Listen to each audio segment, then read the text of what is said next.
So once you're in Desmos, the first thing you want to do is just type in your function. You can do f of x or you can do y equals, it doesn't matter. Negative 2/7, make sure you move the cursor over, x plus 3.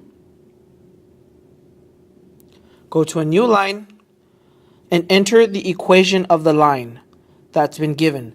So that's y minus y1 equals m parentheses x minus x1. From there, go back and just fill in your points. So we know y1 in this example is going to be what? -5. And you can put parentheses around it or not. Change your slope because they're parallel lines. It's going to be -7. And change x1. x1 is going to be -3 in this problem.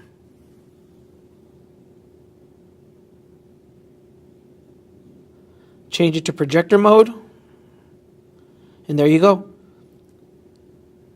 You now have two parallel lines where the second one we entered goes through the given point of 3, -5.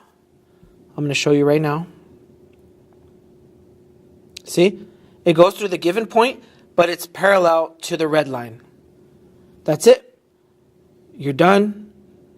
Take a screenshot and put it in your assignment.